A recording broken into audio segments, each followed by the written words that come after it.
द्वितीय दिवस की द्वितीय वेला में मन और वाणी को पवित्र करें और उसके बाद भगवान की सुंदर कथा का रसपान करें। जब तक मन और वाणी पवित्र नहीं होगी तब तक कथा कहना और सुनना संभव नहीं है। तो आइए भगवान नाम संकीर्तन के साथ मन और वाणी को पवित्र करें।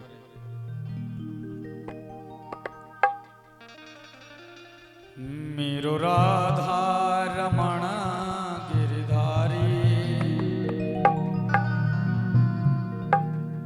गिरिधारी श्यामा बनवारी।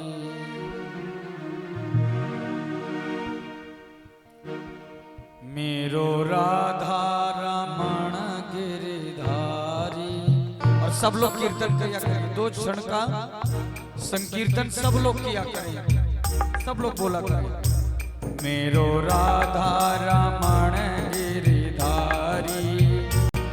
गिरिधारी श्याम बनवारी।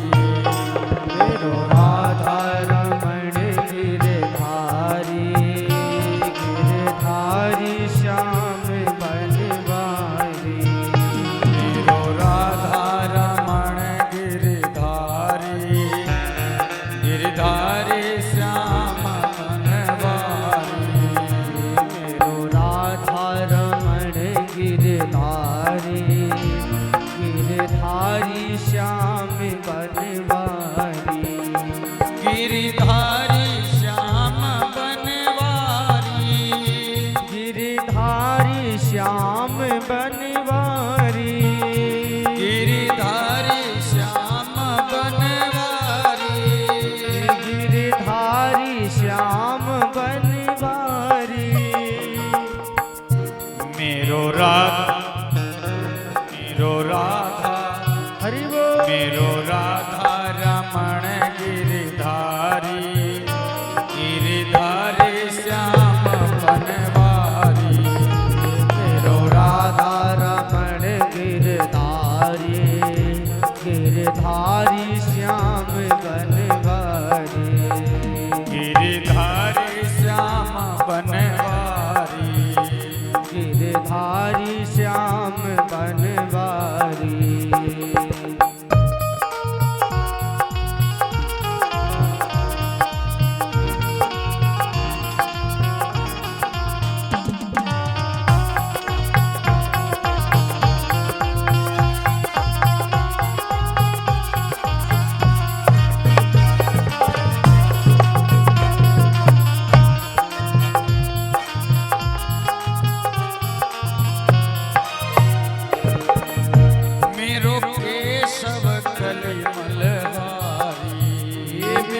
केशव कलिमल हारी। श्री वृंदा विपिन बिहारी। श्री वृंदा विपिन बिहारी। श्री वृंदा विपिन बिहारी। श्री वृंदा विपिन बिहारी। ये तो काली अमरदनकारी गिरधारी श्याम बनवारी। मेरो राधा रमण गिरधारी गिरधारी श्याम बनवारी। गिरिधारी श्याम बनवारी। गिरधारी श्याम बनवारी। मेरो राधा रमण गिरिधारी गिरिधारी श्याम बनवारी। मेरो राधा रमण गिरधारी गिरधारी श्याम बनवारी। गिरिधारी श्याम बनवारी। गिरधारी श्याम बनवारी। बोलो वृंदावन बिहारी लाल की जय हो। श्रीमद् भागवत महापुराण की जय हो। कल की कथा में हम लोग कहाँ तक सुने थे? कल कहाँ तक हुई थी कथा?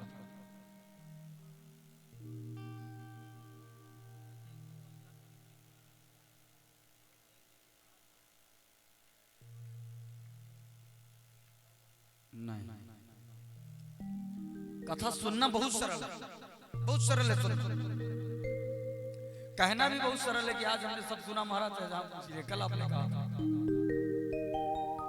कल की कथा में महात्मा की कथा मैंने बताया, और महात्मा की कथा में धुंधकारी की मुक्ति भागवत श्रवण करने से हुई, और कथा का नियम बताया। यही तो हुआ था। भक्ति महारानी के पुत्र ज्ञान वैराग्य के कष्ट की निवृत्ति, और उसके बाद धुंधकारी की मुक्ति। परीक्षित जी का जन्म तो आज करवाना है। एक बात जरूर है, हमारे दादा को कथा याद जरूर है। क्यों? परीक्षित जी का आज जन्म होना पहले ही बता दिया कि महाराज जन्म हुआ था। सुनिए, कथा कहना और सुनना, कहना तो यद्यपि सरल है, कहना सरल है, पर सुनना बहुत कठिन है, और उससे भी ज्यादा कठिन है कथा को जीवन में उतारना। सुन तो लिए, पर जीवन में गुने नहीं। हम लोग छोटे छोटे थे तो दादी हमारी कहा करती थी, बेटा कुछ गुण कर लो, गुण सीख लो। गुण माने जीवन में कुछ अच्छाइयां उतार लो। कहने का मतलब जीवन में उस कथा को उतारें कि हमने क्या सुना। आज भागवत प्रारंभ करना है। कल हमने महात्मा की कथा को सुना था, भागवत का प्रारंभ आज हो रहा है। थोड़ा सा सुनने के लायक है कि इतना बड़ा पुराण है, 18,000 श्लोक हैं, 12 स्कंद हैं, और पहला स्कंद मैं शुरू कर रहा हूं। पहला शब्द क्या है इस भागवत में? पहला शब्द क्या है और कौन से अक्षर से भागवत का प्रारंभ होता है, ये सुनना है।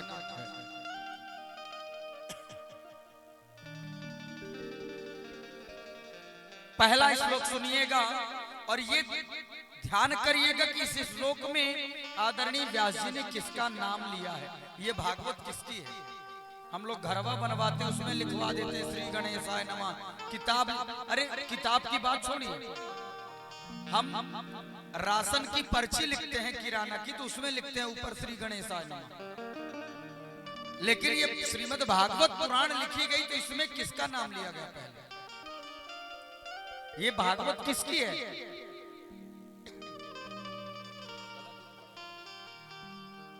ये भागवत किसकी है और किस शब्द से प्रारंभ हो रहा है?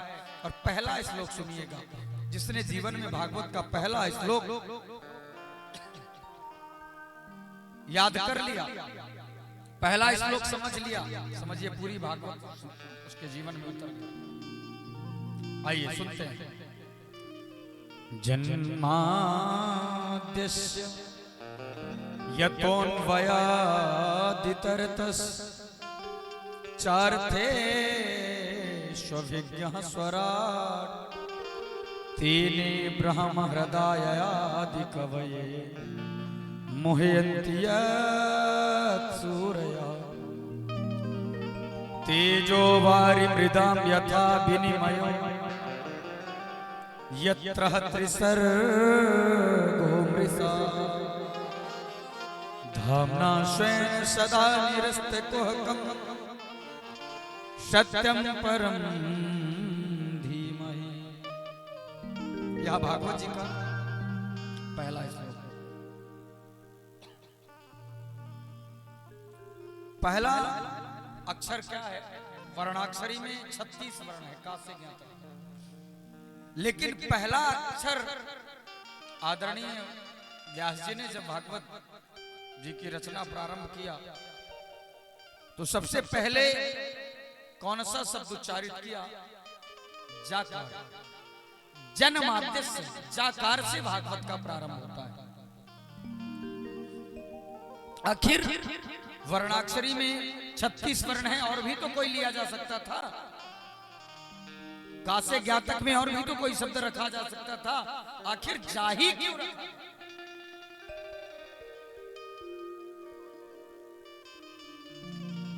निवेदन करें, जाकार दग्धाक्षर माना गया है, शास्त्रों ने जा को दग्धाक्षर माना है, दग्ध माने जलाने वाला।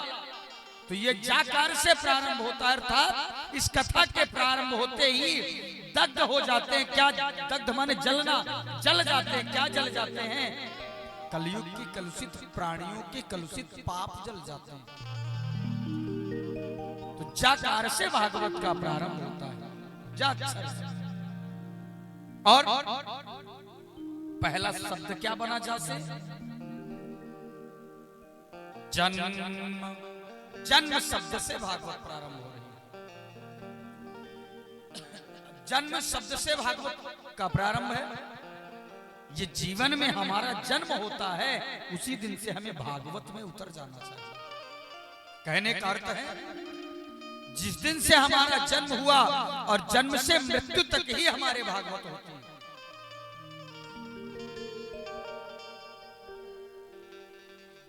लेकिन यहां पर व्याख्या किसकी की गई है? जन्माद्यस्य, आद्यस्य जन्म। जिसका जन्म आज से नहीं है, हम लोग तो अभी के हैं ना, हम लोग तो अभी के जन्म लिए हुए हैं। लेकिन जो आद्यस्य जन्म, जिसका जन्म आदिकाल से है। अब आदिकाल से कौन है? वो परमात्मा। अब उस देखिए कितनी विचित्र बात लिखी जा रही है। आद्यस्य जन्म, इधर रामचरितमानस में लिखा है कि भगवान का जन्म होता ही नहीं। भगवान प्रकट होते हैं, भय प्रकट कृपाला, तो भगवान प्रकट होते हैं। और भागवत में कहा जा रहा है कि जन्माद्यस्य, अर्थात भगवान का जन्म आदि काल से है, आज का नहीं है। भगवान अवतार लेते हैं, जन्म तो उनका पहले से है, लेकिन अवतार नए नए रूप में। जैसे हम लोग आज ये कपड़ा पहने, कल दूसरा कपड़ा पहने, ऐसे ही भगवान अनेक अवतार लेके आते हैं जब जैसी जरूरत पड़ी। हाँ भाई, एक बात बताइए, एक व्यक्ति एक है, उसके रिश्ते अनेक होते हैं। वही व्यक्ति पहले किसी का बेटा होता है, फिर किसी का पति बन जाता है, फिर किसी का पुत्र, फिर किसी का पिता बन जाता है, फिर बाबा बन जाता है।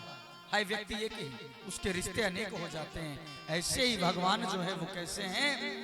अनादिकाल से जन्म लिए हैं, लेकिन भक्तों की इच्छा को पूर्ण करने के लिए बार बार जन्म अवतार लेते हैं। अच्छा, तो भगवान अवतार लेते हैं तो क्यों लेते हैं? कारण क्या है? भगवान जन्म लेते हैं, अवतार लेते हैं, किस लिए? कोई हेतु होना चाहिए, कोई कारण होना चाहिए।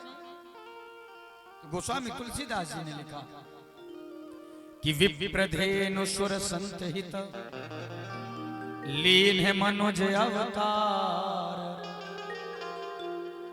किसकी किसकी रक्षा के लिए, किसके किसके कारण अवतार लेते हैं भगवान? और वो भी मनुष्य के अवतार में आते हैं, देवताओं का अवतार छोड़िए। लीन मनुज अवतार काहे के लिए? विप्र, धेनु, सुर और संत, इन चार लोगों के कल्याण के हेतु भगवान अवतार लेते हैं। कौन कहता है भगवान को अवतार लेने के लिए? किसने कहा है? कोई कहता होगा भगवान को तब तो आते हैं? नहीं, निज इच्छा, अपनी इच्छा। ऐसे तो रोज भक्त बुलाते हैं, प्रभु आ जाओ, प्रभु आ जाओ, क्यों नहीं आते? जब प्रभु की इच्छा होती है अब जाना चाहिए। तो निज इच्छा, अपनी इच्छा, जब परमात्मा की इच्छा होती है तब भगवान निर्मित तनु, अपनी इच्छा से अपने शरीर का निर्माण करते हैं, अपने स्वरूप की संरचना करते हैं। भगवान को किसी रॉ मटेरियल की आवश्यकता नहीं होती, वह अपने स्वरूप को स्वयं बनाते हैं। गोस्वामी तुलसीदास जी ने लिखा है, जब जब मोहि धर्म कर हानि, बाढ़ असुर अधम अभिमानी, तब तब धरि प्रभु विविध शरीरा। अनेक प्रकार का स्वरूप रखते हैं। गीता में इसी वाक्य को रामचरितमानस की लगभग 40% चौपाइयां ऐसी हैं जो गीता में और भागवत जी में संस्कृत में ट्रांसलेट की गई हैं। अथवा भागवत जी और गीता जी की 40% ऐसे श्लोक हैं जिनको गोस्वामी तुलसीदास जी ने अपने भाषा में लिखा। तो महाराज भगवान अवतार लेते हैं काहे के लिए? अपने भक्तों का कल्याण करने के लिए, भक्तों की इच्छा पूर्ण करने के लिए। तो महाराज वह परमात्मा अवतार लेता है और बड़ा विशाल स्वरूप रखता है। चार थे सभिज्ञ स्वरा, जो परमात्मा का स्वरूप है वो बड़ा विशाल है, लेकिन दिखाई किसी को नहीं देता। हरि व्यापक सर्वत्र समाना, कण कण में भगवान है, पर दिखाई किसी को नहीं देते। अब एक बात ये समझिए कि घी काहे से बनता है? घी काहे से निकलता है? दूध से ही तो घी बनता है, पर क्या घी दूध में दिखाई देता है? नहीं दिखाई देता, परंतु बनता दूध से ही। अब जो काम घी करेगा वो काम दूध करेगा क्या? पूड़ी पका रहे हो घी से, और मान लो पूड़ी पकाते पकाते घी खत्म हो गया, अब कहो दूध से ही तो बनता है, डाल दो थोड़ा कढ़ाई, बनेगा नहीं। तो निवेदन करें, जैसे घी निकालने के लिए दूध को दही बनाना पड़ता है और दही मथ करके उसे मक्खन बनाना पड़ता है, फिर मक्खन को तपाना पड़ता है, ऐसे ही जीव को चाहिए कि इस हृदय की मटकी में, इस हृदय की मटकी में बड़े बड़े भक्ति का दुग्ध भर दे और उसको अपने हृदय में दही बना दे। परमात्मा के सत्संग को सुन सुनकर उसको अपने हृदय में जमा दे, और सत्संग की मथानी से इस मन को, ये मन बड़ा विचित्र है, जैसे मथानी ऐसे ऐसे घूमती है ना दो प्रकार से, कभी ऐसे कभी ऐसे मन भी बड़ा घूमता है। तो ये मन को सत्संग की रस्सी से बांधिए जो इधर उधर घूमता है, और जब मन रूपी आप मथानी को हृदय में भरी हुई उस दधी को मंथन करेंगे, तभी इस हृदय से परमात्मा की प्राप्ति होगी। निवेदन करें कि और जब हृदय से, जब आपका हृदय पवित्र हो जाएगा, प्रेम भर जाएगा इसमें, तो जो ये आपकी आत्मा है, आपकी आत्मा ही परमात्मा स्वरूप बन जाती है। तो महाराज वो परमात्मा अनादिकाल से है, आज का नहीं है। जब हमारे दादाजी थे तब भी थे, आज हम हैं तब भी, और कल हम ना रहेंगे तो भी भगवान को रहना है। वो अनादिकाल से है, लेकिन किसी को दिखाई नहीं देता। और एक बड़ी विचित्र बात, आज का आदमी भगवान से ज्यादा भरोसा भूत का करता है। बोलो जय श्री कृष्ण। आज व्यक्ति को भगवान पे भरोसा नहीं है, भूत का भरोसा ज्यादा है। यहां से जा रहे हो, रात का समय है, और रात के समय में आप अपने घर से कहीं जा रहे हो, रास्ते में शमशान मिल गया, रास्ते में शमशान है, अब याद आई अरे शमशान में भूत रहते हैं, याद आया शमशान में भूत रहते हैं। अब सुना है हमने कि शमशान में भूत रहते हैं, देखा नहीं है किसी ने, सिर्फ सुना है, तो भरोसा हो गया कि शमशान में भूत रहते हैं। अब जब भूत रहते हैं सुना है, पर भरोसा नहीं, लेकिन भूत पर भरोसा हुआ। अब सुना तो हमने ये भी है कि हरि व्यापक सर्वत्र समाना, कण कण में भगवान है। सुना तो है ना हमने कि कण कण में भगवान है, लेकिन भगवान का भरोसा नहीं है, भगवान से का भरोसा नहीं, भूतवा का भरोसा लिए बैठे हैं। अच्छा, अब जब वहां से जा रहे हैं तुरंत याद आती है किसकी?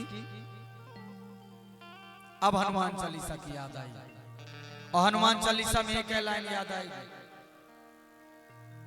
भूत पिशाच निकट नहीं आवे, महावीर जब नाम सुनावे भूत पिशाच निकट। एक लाइन याद आएगी, क्यों? क्योंकि भरोसा हो गया कि शमशान में भूत रहता है, इसलिए पढ़ने लगे।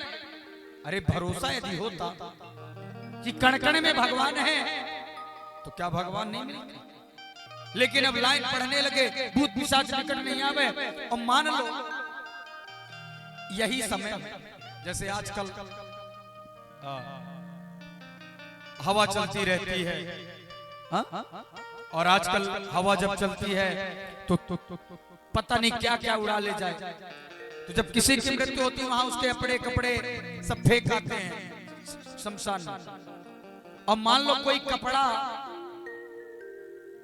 और उसमें अगर सफेद कलर हो जाए, कपड़ा किसी पेड़ में, भाई शमशान विशेष वो टाइल्स और मार्बल तो लगी नहीं रहती, तमाम पेड़ होते हैं। और कोई पेड़ में कपड़ा जाके लिपट जाए और बढ़िया हवा चल रही हो और वो कपड़ा हिल रहा हो, अब तो पक्का भरोसा हो गया, फुल कॉन्फिडेंस हो गया, भूत है। अब और कहीं धोखे से वो कपड़ा उड़ जाए, यद्यपि वह कपड़ा उड़ जा नहीं पाया, तब तो हमने देखा उड़ते हुए देखा है भाई। कल मैं जा रहा था वहां से तो मैंने उड़ते भूत को देखा, और कहीं धोखे से कपड़ा उड़ के अपने ऊपर आ जाए। रात का समय हो और रात के समय में भरोसा तो हो गया कि भूत है, और वो कपड़ा उड़ के अपने ऊपर आ जाए तो कईयों को तो अटैक आ जाएगा। बोलो जय श्री कृष्ण। निवेदन करें, हमें भरोसा भूत पर है, भगवान पर नहीं। जहां हमें भरोसा नहीं होना चाहिए वहां हम भरोसा करते हैं। नाई के दुकान में जाते हैं, भैया जल्दी बनाए दो। नाई उस तरह लेकर के और सेविंग कर रहा है, कहो गला काट दे, पर भरोसा है बढ़िया। लेकिन जिस परमात्मा का भरोसा करना चाहिए उसका नहीं। हम लोग आजकल खुद से ज्यादा, भगवान से ज्यादा भूत का भरोसा करेंगे। जिसका नहीं करना चाहे दुनिया वालों का भरोसा करेंगे। मेरा बेटा डॉक्टर, इंजीनियर, कलेक्टर, कमिश्नर है, नेता, मंत्री है, उनका भरोसा है, पर भगवान का भरोसा किसी को नहीं है। प्यार से बोलो जय श्री कृष्ण। और वह परमात्मा ऐसा है कि तेने ब्रह्म हृदय आदि कवये मोहयन्ति बड़े बड़े कवि, बड़े बड़े सूर, महात्मा मीरा जैसी भगवान की दीवानी हुई, लेकिन किसी ने नहीं कहा बस इतना ही प्रेम भगवान के पास, इससे ज्यादा नहीं। किसी कवि ने यह नहीं कहा कि बस इतना ही है। वो कहता है नाइति, इससे इनकी कोई इति नहीं है। जाने कितनी परमात्मा की कृपा है, कितनी माया है। और वह परमात्मा अपने भक्तों की इच्छा को पूर्ण करने के लिए तेजोवारी मृदाम यथा विनिमयो, वह परमात्मा इस धरातल पर आ जाता है और धरातल पर आकर के मृदाम यथा विनिमयो, आकर के भक्तों की इच्छा पूरी करने के लिए जमीन में लौटने लगता है। और जब कन्हैया धूल में लौटते हैं तो धूल ही भरे अति शोभित श्याम जुतै शिवनी सिर सुंदर चोटी। तब भगवान जमीन में लौटने लगते हैं, ऐसी ऐसी लीला करते हैं, माखन चुराते हैं, मटकी फोड़ते हैं। ये भगवान की छोटी छोटी सी लीलाएं हमको समझ में नहीं आती, लेकिन काहे के लिए? भक्त के मन को अपने चरणों में लगाने के लिए करते हैं। और वह परमात्मा को हम सत्य नहीं मानते। यत्र त्रिसर्गो मृषा, इस संसार में हम क्या सही मानते हैं? जो कल हुआ है वो सही है, जो आज हो रहा है वो सही है, और जो कल होगा वो सही है। हम लोग कल क्या हुआ हमारे साथ उसकी चिंता करेंगे, ऐसा हमारे साथ क्यों हो गया, आज हम क्यों परेशान हैं इसकी चिंता है, कल हमारे साथ क्या होगा इसकी चिंता नहीं है। कल हमारे साथ क्या होगा, बच्चे हमारे क्या करेंगे, घर नहीं है, गाड़ी नहीं है, इसकी चिंता है। पर वास्तविकता ये चिंता किसी को नहीं है कि कल हमारे बच्चों का जीवन क्या नरक में जाएगा, या क्या हमारे बच्चे भगवान का नाम जपेंगे, क्या भगवत भजन करेंगे, क्या संतों का सम्मान करेंगे, क्या ब्राह्मण का सम्मान करेंगे, इसकी चिंता किसी को नहीं है। तो महाराज ये भागवत जी का प्रथम श्लोक है और इसमें किसी देवता का नाम नहीं आया और वंदना की गई तो क्या अंतिम में लिख दिया गया, धामना स्वयं सदा निरस्तेतोहकम सत्यम परम धीमहि। इस श्लोक में किसकी वंदना की गई, किसी देवता का नाम नहीं लिखा गया, नाम लिखा गया तो किसका, सत्यम परम धीमहि, सत्य का। अब आदरणीय व्यास जी चाहते तो लिख सकते थे रामम परम धीमहि, कृष्णम परम धीमहि, देवीम परम धीमहि, शिवम परम धीमहि, किसी देवता का नाम लिख सकते थे, लेकिन किसी देवता का नाम क्यों नहीं लिखा। आदरणीय व्यास जी को मालूम था कि कलिकाल में कैसे लोग होंगे। अगर राम का नाम लिख दिया जाता तो ये कथा राम के पट्टे की हो जाती, ये कथा राम जी के पट्टे की हो जाती। अगर कृष्ण का नाम लिख दिया जाता तो कृष्ण की हो जाती, अगर कृष्ण की कथा हो जाती तो जो शिव के भक्त हो गए या जो कृष्ण से प्रेम जिनको नहीं है वो नाराज हो जाते। हा? अथवा देवी परम धीमहि लिख देते तो हो सकता है कि शिव के भक्त नाराज हो जाएं। ये भागवत देवी जी की कथा हम क्यों सुनने जाएं, हम तो राम के प्रेमी हैं, हम राम की कथा सुनेंगे, हम देवी की कथा क्यों सुने। मतलब ये कथा का किसकी है। यद्यपि आपको याद हो जब मैं पहली बार आपके यहां आया था, बाबा जी मिले थे, हाँ? उस बात को आप याद करिए कि यदि ये भागवत कृष्ण की होती, राम की होती, तो शायद बाबा जी की बात सत्य हो जाता। लेकिन ये कथा किसकी है, सत्यम परम धीमहि, जो सत्य है उसकी कथा है। अब सत्य कौन है, राम सत्य है, कृष्ण सत्य है, शिव सत्य है, देवी सत्य है, अर्थात ईश्वर सत्य है। तो ये सत्य की कथा है, ये किसी देवता की कथा नहीं है, ये सत्य की कथा है। सत्यम परम धीमहि, इसलिए किसी देवता का नाम नहीं लिया बल्कि सत्य का नाम लिया। सत्यम परम धीमहि। और महाराज सत्य क्या है इस दुनिया में, इस जगत में सत्य क्या है, ईश्वर। लेकिन वह ईश्वर कैसे प्राप्त होगा, धर्म के द्वारा। अधर्म से भगवान नहीं मिल सकते, अधर्म से रुपया पैसा धन दौलत कमा सकते हैं, लेकिन परमात्मा धर्म से। तो धर्म क्या है, धर्म न दूसर सत्य समान। सत्य से बड़ा कोई धर्म भी नहीं है। धर्म क्या है, सत्य है, और सत्य से बड़ा कोई धर्म नहीं है, और नहीं है सत्य समपातक पुंजा। असत्य से बड़ा कोई पाप नहीं है। तो महाराज ये जो श्रीमद् भागवत महापुराण है, ये किसी राम की कथा, कृष्ण की कथा, देवी की कथा नहीं है, ये सत्य की कथा है। अब जो सत्य है हम उसी की कथा सुनना चाहते हैं। सत्य की सुनेंगे कि झूठ की सुनेंगे, सत्य की ना।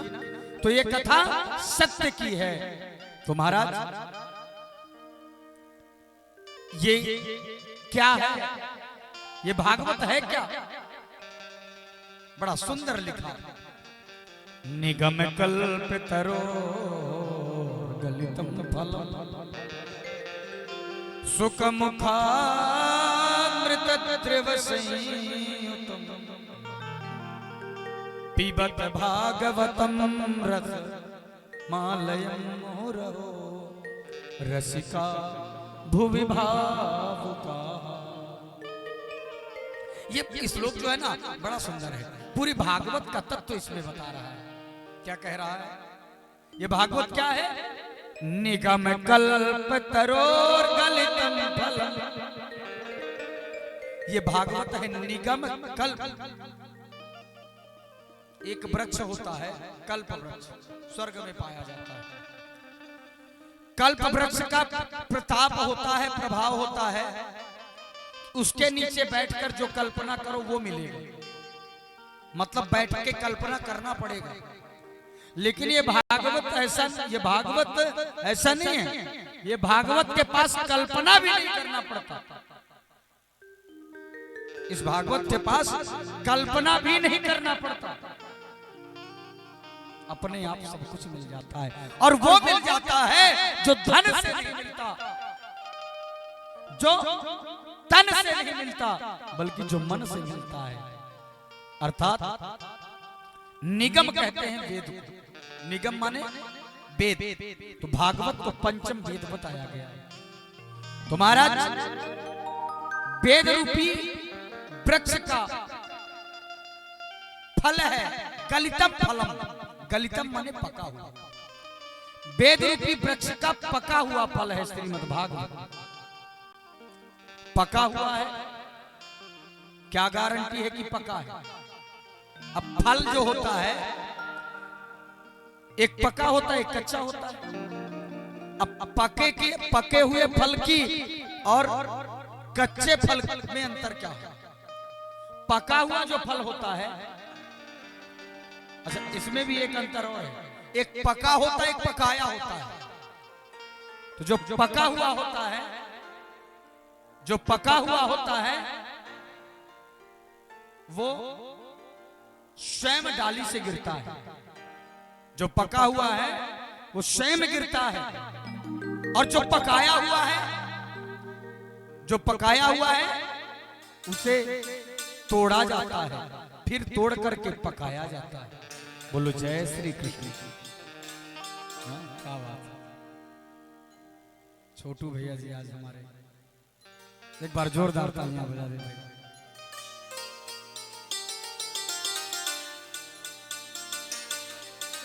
तो महाराज ये भागवत कैसा है, कैसा फल है? गलितम फलम, पका हुआ। मतलब अपने से टूट करके गिरा, पकाया नहीं गया, जबर पहले तोड़ा नहीं गया कि तोड़ के फिर केमिकल डाल करके फिर पकाया गया हो ना। यह स्वयं पका हुआ है। कैसे? अब एक बात फिर समझिए कि यदि पका हुआ फल ऊपर से डाली से गिरे तो नीचे गिरने में फूट जाएगा। लेकिन यह जो भागवत रूपी पका हुआ फल है, ये कैसा है? भगवान नारायण की शाखा से टपका है तो व्यास शाखा पर आया है। डाली पर डाली क्रमशः दिया गया है। अब भाई मुझे कोई चीज यहां से उधर देना है, फेंकूंगा तो टूट जाएगा। लेकिन उसी फल को यदि हम दूसरे के हाथ में दे, फिर दूसरे के हाथ में, दूसरे के हाथ में, तो सुरक्षित पहुंच जाएगा। तो यह भागवत कैसे आई? भगवान नारायण के द्वारा नारद जी को, नारद जी के द्वारा व्यास जी को, और व्यास जी के द्वारा सुखदेव जी को, सुखदेव जी के द्वारा परीक्षित के माध्यम से हम सबको परोसा गया है। तो यह फल जो है पका हुआ तो है, लेकिन है कैसा? भाई फलों के रस भी जो होते हैं वो कई प्रकार के होते हैं। कोई खट्टा होता है, कोई मीठा होता है। तो इस भागवत रूपी फल का, ये जो भागवत रूपी फल है, इसका रस कैसा है? बोले मीठा है। कैसे मीठा है? क्या गारंटी है? बोले गारंटी है क्या? बोले सुख मुखात मृतत्रिव संयुक्त। बोले गारंटी यह है कि इसमें तोते का मुख लगा है। समझिएगा, तोता उसी फल में मुख लगाता है जो फल मीठा होता है, अथवा तोते का मुख लग जाने से मिर्च भी मीठा हो जाता है। बोले जय श्री कृष्ण। हम लोग छोटे छोटे थे, दादी आती थी अमरूद लेकर के और तोते का खाया हुआ खरीदती थी। वही जूठा अमरूद देती, हम लोग कहते क्या है, बोले मीठा फल है। क्यों? इसमें सुख का तोते का मुख लगा हुआ है। कहने का मतलब है कि जहां पर तोते का मुख लगा है वह मीठा होगा, अर्थात। और इस भागवत में कोई साधारण तोते का मुख नहीं लगा।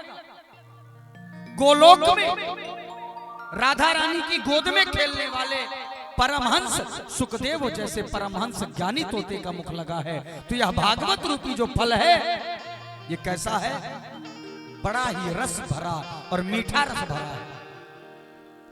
तो महाराज इस भागवत रूपी रस को क्या किया जाए? बोले पीबत भागवतम रस। बोले क्या करिए? बोले पीबत भागवतम रस। बोले भागवत के रस को पीजिए, भागवत के रस को पीजिए। अब महाराज फल तो खाया जाता है अथवा चूसा जाता है, लेकिन इस फल को आप कह रहे पीबत पीजिए। क्या पीजिए? बोले खाया और चूसा हुआ फल जाता है जिसमें छिलका गुठली हो। चूस करके छिलका गुठली अलग, खाकर छिलका अलग, लेकिन पीबत माने रस भरा है। तो इसमें कौन सा रस भरा है? बोले इसमें सत्य का रस भरा है, राम रस, कृष्ण रस इसमें भरा हुआ है। तो महाराज तो इस रस को कितने बार पिए, कितना पिए?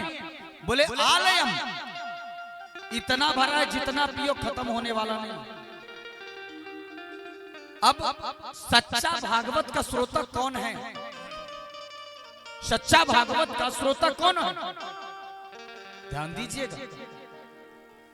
अभी आपके गांव में कथा हुई, फिर पड़ोस के गांव में कथा हुई, आप लोग गए सुने, तो महाराज वहां भी सुन लिए, यहां भी सुन लिए, अपने घर में भी करवा लिए। अब कितने बार सुने?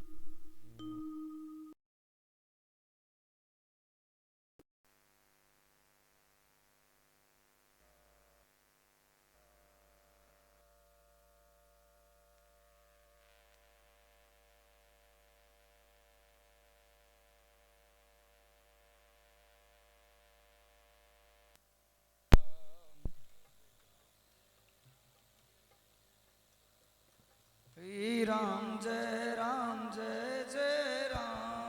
श्री राम जय राम, जय जय राम। श्री राम जय राम, जय जय राम। श्री राम जय राम, जय जय राम। बोले भक्तवत्सल भगवान की जय हो।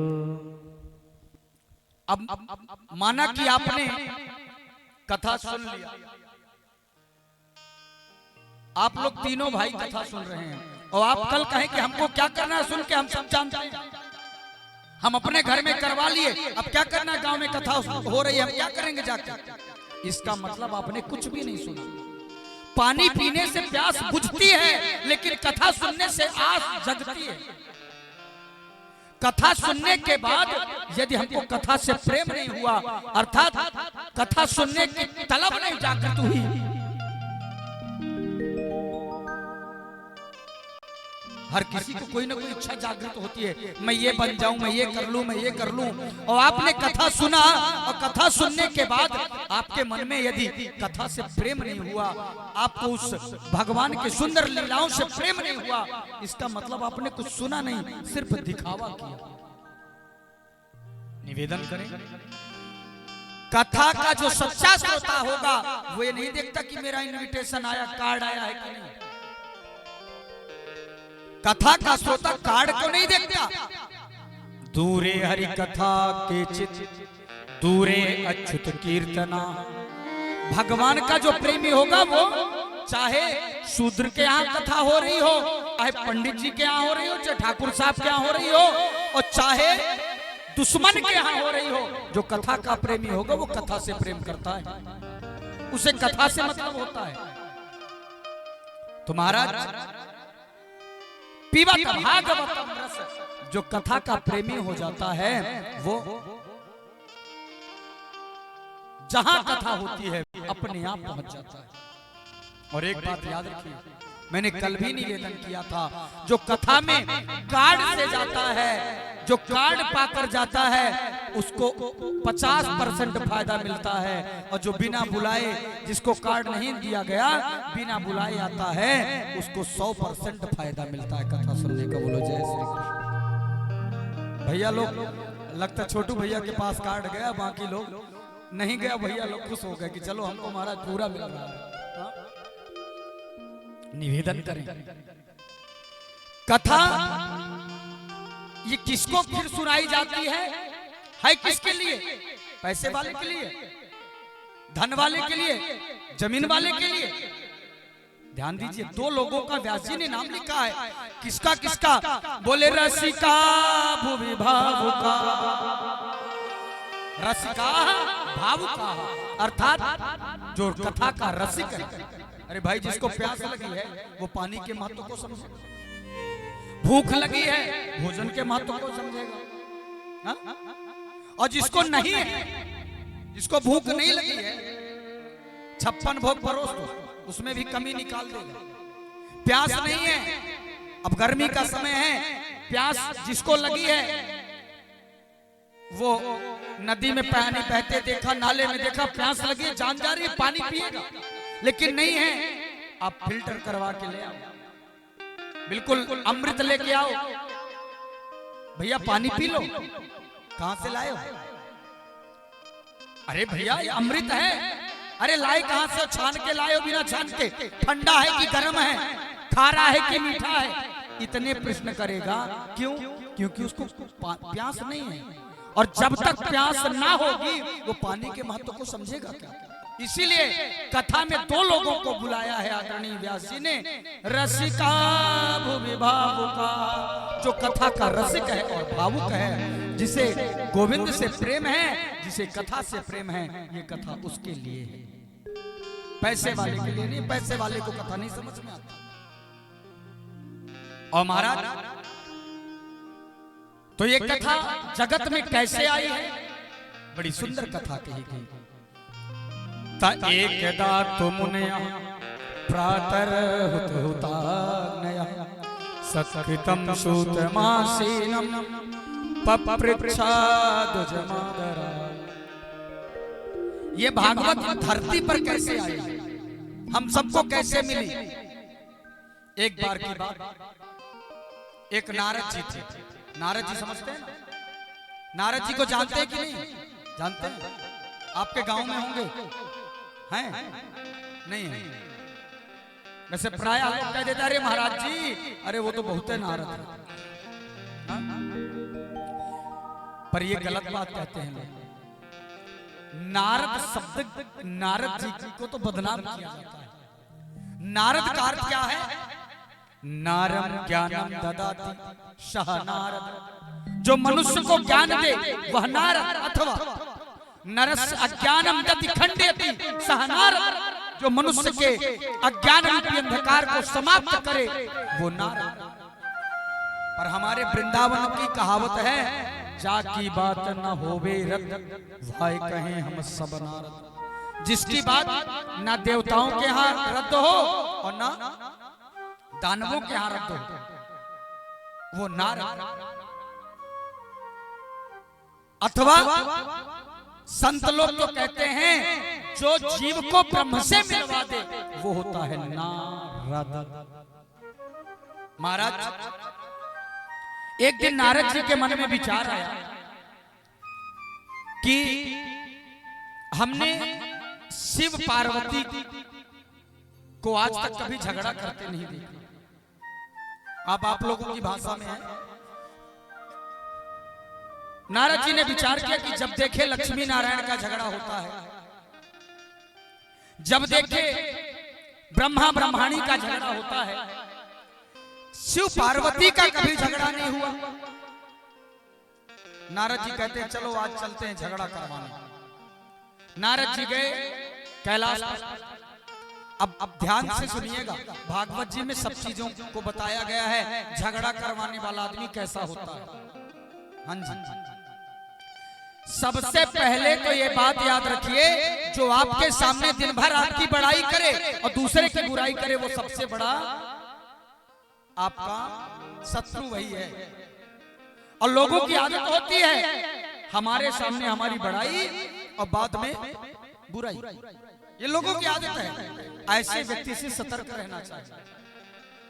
और झगड़ा करवाने वाला व्यक्ति की सबसे बड़ी पहचान है कि वो प्रायः आपकी बड़ाई और दूसरे की बुराई करेगा, और जब उसके सामने जाएगा तो उसकी बड़ाई आपकी बुराई करेगा। बोलो जय श्री कृष्ण।